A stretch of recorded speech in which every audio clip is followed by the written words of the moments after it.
صبح بر وقت مکان آغاز دوی ملی امساله که به 30 سالگی استقلالیت دولتی راست آمد سیر آدم بود. شخصان کسب و کار گوناگون و نهاد و ساختارهای مختلف جمع آمده بودند تا با اشتراک خود در دوی ملی پیام سلامتی را به همگان برسانند.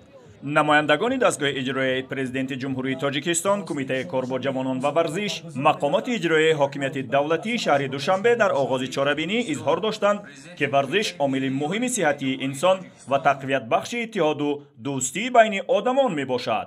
مورد به ذکر است که اساسگزار صلح و وحدت ملی پیشوای ملت پرزیدنت جمهوری تاجیکستان محترم اموال رحمان با فرزندان خود روز 20 می سال 2006 در دوی ملی اشتراک نمودند و بعد از آن از سال 2007 این جانب دوی ملی همساله در سطح جمهوریوی برگزار می گردد. این اقدام پیشوای ملت نمونه عبرت برای ساکنان کشور بوده، خرد و بزرگ، زن و مرد و والدین با فرزندان به این اقدام عمومی ملی همراه می شوند.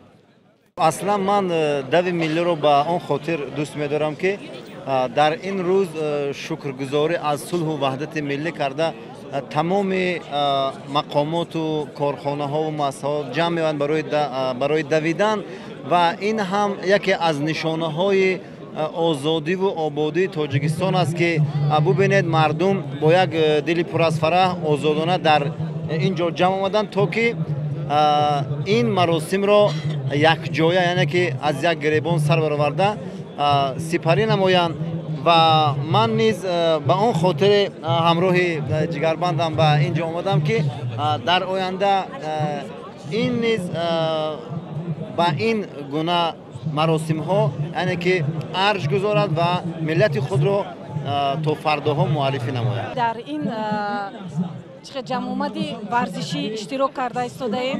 ما با اهل کلکتیو آمده‌ایم که یکم جای گیریم. یکم جای از طرف ساحه تیب است. همه به پیش. در کنار همه دیگر نهاد و ساختارهای جمهوری، نمایندگان وسایط اخباری عامه از جمله رادیو و تلویزیون‌های کشور نیز به دوی ملی پیوستند تا در تبلیغ طرز حیات سالم نه تنها از طریق برنامه و گزارش‌ها بلکه با حضور در میان عامه سهم گذار باشند.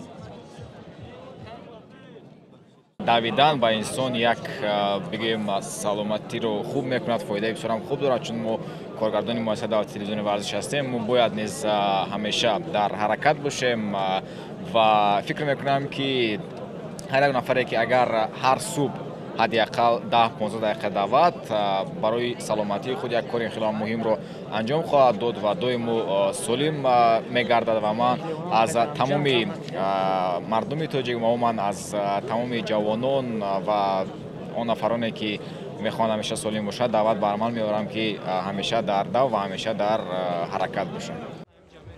دوی ملی چون سالهای قبل از درآمدگاه محله چهارباغ آغاز گردیده، اشتراکچیان توسط خیابان حافظ شیرازی تا نوروزگاه مسافه زیاد از 10 کیلومتر را طی میکنند. امروز ما گفته میتوانیم که دوی ملی نیز یکی از مسابقه‌های عمومی ورزشی به شمار رفته، سال از سال نفوذ این مسابقه افزایش می‌یابد و خواهشمندان زیادی در آن اشتراک می‌نمایند.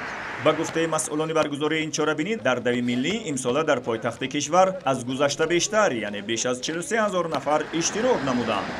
گذراندن چنین چاره‌بینی‌های عمومی ورزشی برای بهتر نمودن طرز حیات سالم، پیشگیری عامل‌های نامطلوب اجتماعی و دیگر ظهورات نامطلوب مساعدت و برای حفظ سلامتی جامعه در پس منظره بیماری و ویروس‌های فراگیر بسیار نقش باسزا دارد.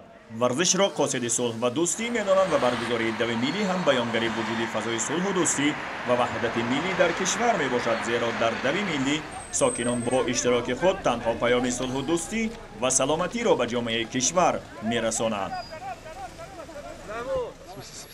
این بار دوم است که یعنی در دوی ملی برآمد میکنم، یعنی دفعه پیشتر سزای جای چهارم شدم و این دفعه باشد یعنی مشق خود را زیاد کرده تا اینکه سزای جای اول گردم. بار اول است که در دوی ملی عمومی جمهوری اشتراک دارم و سزاوار جای سوم گشتم. از لحاظ اگر مدیسین نگیریم با واسطه دو ما میتوانیم با تمام کسلی ها رو پیشگیری کنیم. ضمناً یادآور میشویم همزمان با پایتخت کشور در تمام شهر و ناحیه‌های جمهوری نیز دوی ملی برگزار شدند.